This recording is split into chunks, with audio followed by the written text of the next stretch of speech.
Gold is down after the metal plunged and gold to its lowest level in almost 3 years. But just how long will the down last? Let's bring in Peter Schiff, CEO of Euro-Pacific Capital for Reaction. Peter, I just got to let you know right now, gold is almost at this $1,200 mark, which we have Phil Flynn from the CME saying the nominal cost of production, and that would be a real problem if this happened. Right now, we've seen a pickup in the drop in gold. Can you explain why we're seeing this sell-off? Well, I think you have a lot of speculators that are selling gold. There's no doubt about it. How much more downward pressure they can exert in the days and weeks ahead, it's hard to sell. No, but what I do know is that the price can't stay down here. If one reason, you just mentioned, the cost of production, most of the world's mines can't even produce gold for $1,200 an ounce. So obviously a commodity can't stay for long below the cost of production because you're not going to have any supply.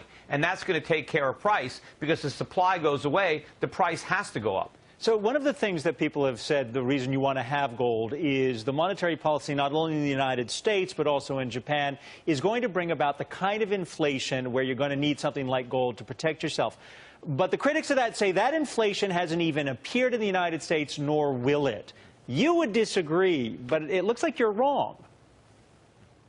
Well, no, I think it's the government that's wrong. They're hiding behind these phony measures that purport to tell us what the inflation is, like the CPI or the Personal Consumption Expenditure Index. But the definition of inflation is an expansion in the money supply. That's literally what it means. The money supply and the supply of credit are being inflated.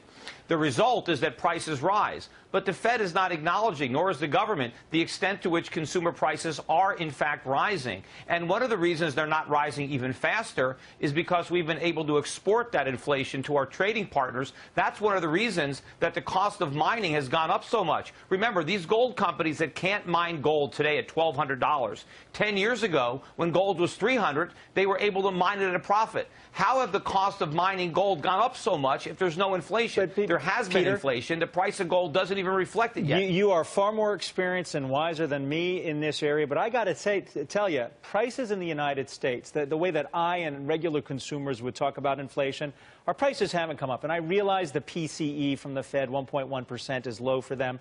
At the end of the day, in English, what that means to me is the kind of inflation that worries me and would propel me to buy gold does not exist here in our country. So make the case as to why I'm wrong, because I don't think I am. I would disagree. You know, I talk to people all the time, call my radio show all the time that I do, also tell me how much things are going up. Prices are rising. Just open your eyes and see what's happening to prices. What's going up? Everything is going up, maybe except for consumer electronics. Okay. No, look, first of all, look at the price of oil today at $97 a barrel and rising. But prices are rising, and they're going to rise a lot faster. And also, part of what's driving gold down is the idea that the QE is going to stop. It's not going to stop. The Fed is about to ramp it up because the phony recovery that they created is about to evaporate. The U.S. economy is headed back into recession. Ben Bernanke, as he always is wrong. And the housing bubble that he tried to reflate is deflating. Prices are going to roll over and make new lows. Economy, and I'm going to be looking at revenue numbers in the second quarter earnings reports that are about to kick off. But I got to tell you, when you talk about inflation, and I'm as concerned about debt and the easy money policy, but when you talk about money supply, they haven't actually put it out there. It's sitting on a computer. It's not the same as printing it. And we haven't seen the inflation that the inflation hawks always worry about. It's not here. The Fed is buying $85 billion a month of treasuries and mortgages. Where do you think that money is coming from? It is being created into existence out of thin air by the Federal Reserve. And the fact of the matter is they're going to create even more. And eventually our trading partners are going to stop absorbing our inflation. The dollar's going to tank. They're not going to warehouse our treasuries and our dollars, and all this inflation that we've been exporting is going to hit us like a tsunami coming in from Asia. And it's going to be so bad the Fed is not going to deny it. $1,700 an ounce, and now it's down to $1,210. They got burned on that philosophy, which is wrong since 2008.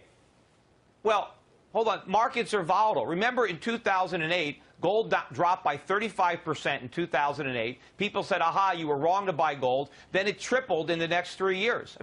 Things are volatile. Look what happened to the stock market in 2008. It was cut in half. You didn't tell people not to buy stocks, and stock market came back. In fact, if you go back to the 1970 bull market in gold, Gold dropped by 50% in 1976 from 200 to 100, and then it went up 850% in the next 3 years. So markets are volatile, but it doesn't mean that people who own gold are wrong just because it's going down today. I think the people who are selling gold, they're the ones that are wrong. They've been wrong for a decade, and they're still wrong. And on that note, Peter, I appreciate your being here. I want to point out again, you are much more experienced in this than I am, just saying what the critics are saying about gold. All the best to you, Peter Schiff.